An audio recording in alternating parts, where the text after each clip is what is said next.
This series of videos is going to be about my 2-week road trip to go to Washington, D.C. for the Rededicate 250 event. Despite starting off rainy, I ended up having great weather the entire trip. Mom wished me well at the beginning of my 2-week adventure. On the first day of my journey, I traveled from just north of Houston through LeCount, Louisiana to Natchez, Mississippi. As I was driving across Louisiana, my mom reminded me that her parents were buried in LeCount, Louisiana, which was on the route I was driving for the day. When we were unable to find the cemetery on a map, I turned to Grok AI and asked it to find the cemetery, and it provided step-by-step directions for me. Once in the cemetery, I used my mom's instructions to find her parents' grave sites in the cemetery. Along the way, I also found many other relatives from the same branch of the family tree. It had just rained, as you can clearly tell, and the ground was incredibly saturated. So I took a very twisting, curving route to get to their gravesite so that I didn't step in huge puddles. So I finally made it to Beau and Grand's gravesite at the Wilmer Cemetery. That made for a very successful little side trip on my first day on the road. Time to get back on the road toward Natchez, Mississippi. I finally made it to the Rocky Springs Campground, and as it had just rained, of course, I was looking for a good spot to set up the tent that wouldn't get flooded in the middle of the night. Success! I got the tent set up and it never rained or flooded on me while I was there. I'm a happy camper, proud that I got my campsite set up. Time to reward myself with breakfast for dinner. English muffin, breakfast sausage, and scrambled eggs. Good. In the morning of my second day, I explored the abandoned village of Rocky Springs, and in the afternoon, I went to find what was there to see in Vicksburg. Here is the monument to the Rocky Springs village. When I decided to camp here, I had no idea that the campground was built on the site of a historic village named Rocky Springs. So I decided to check it out, and I found this sign post that explained, kind of in summary, the history of the Rocky Springs village, and then I discovered a path going off into the trees. As I walked down the path, I found these little signs telling me little bits of the story of the history of the Rocky Springs village. And then I came upon the actual site of the town of Rocky Springs. And as you walk through the woods, there are signs telling you what you're going to see. Here is the village of Rocky Springs, and as you continue around the corner, you can see a safe from a bank that was here at the time. You will also see a cistern or a water source. They've put bars over it so that there are no accidents or anything bad that happens to visitors. But here's a little close-up of the safe, and I thought it was really interesting. So I turned around to head back to see what else there was to see. I really didn't know what I was going to find. So as I was going through the woods and following the path, I was winding my way through the trees and back across the little wooden pedestrian bridge, and was not expecting what I found at all.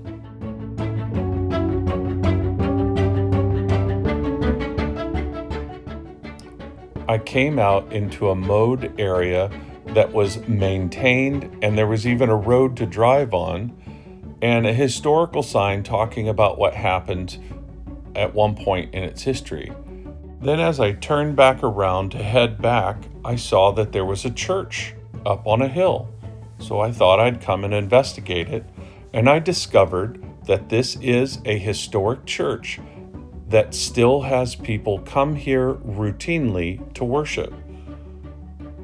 As I investigated more, I learned that this had been built during the time the Rocky Springs village was here, and the descendants of the original founders still worship in it. So I decided to see if it was open. And look at this, what a beautiful church. And as this was Sunday morning, I spent a few moments in quiet reflection, looking around and just taking in the scene.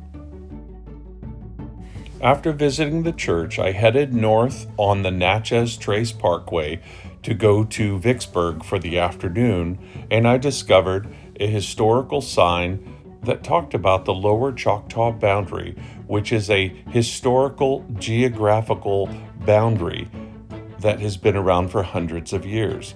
It was very interesting. I'd never heard of it and didn't know anything about it. I finally made it to Vicksburg.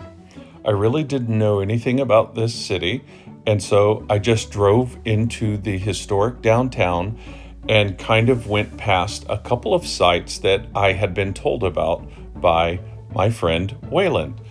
So I took some pictures of the downtown area right in a main square area, and I saw this wonderful building down by the railroad, and then this ship out in the river. Then I visited this wonderful restaurant that I read about online, Walnut Hills. And I went in, although being severely underdressed with my road clothing for the day. I went in, saw this incredible menu, ordered this incredibly tasty food, and of course, ate every last bit of it. But the meal wasn't it. There was also a dessert involved as well, which was incredible. Then I visited a Coca-Cola bottling museum. The uniqueness of this place is that it was the very first place that Coca-Cola was served in bottles. This was a candy company that had a soda fountain, and they came up with a way to serve it in bottles so that it could be sold at grocery stores and wherever else there wasn't a soda fountain. There were a lot of interesting things, like this is a bottle washing machine that they would use, and this is the area where they put the actual Coca-Cola syrup into the bottle. And this is the place where they made the carbonated water. This is a jar of syrup, of course. And this is the early versions of the Coca-Cola bottle shape. And this is the soda fountain that was there.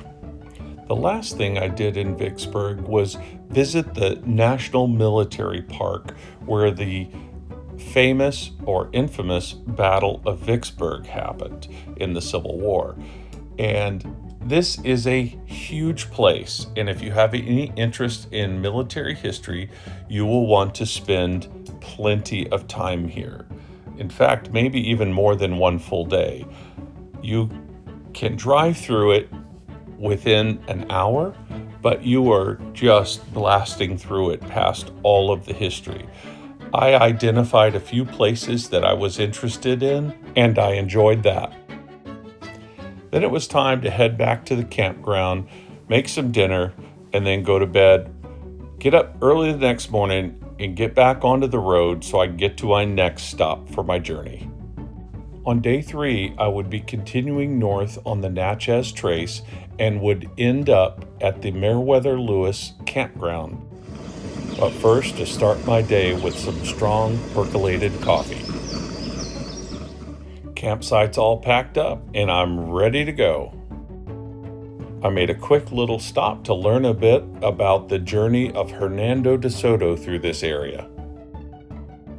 Yay, I'm in Alabama! I didn't realize I was actually going to cross through a corner of the state of Alabama on this trip.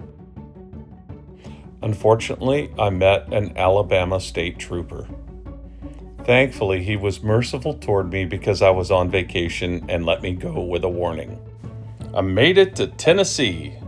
This is my second favorite state. Pulling up to the Meriwether State Park.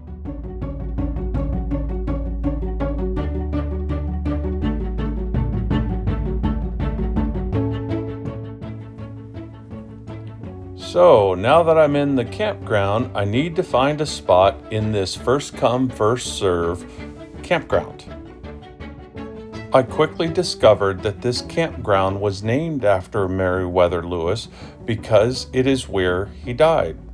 And he died under mysterious circumstances, which I did not realize. I don't know where I was in school the day they taught this, but this location is where he was found, and he was on his way to Washington, D.C., just like me. And he stayed in this home. This is a replica of it. And I was so intrigued, I had to buy this biography of Meriwether Lewis to learn about his story, and I listened to it for the remainder of my trip. Settled in my campground, I made myself a steak dinner as a little reward for my journeys for the day. I tucked myself into my tiny little hiking tent and slept for the night, and that is the end of the first part of the video of this 2-week journey. Thanks for watching.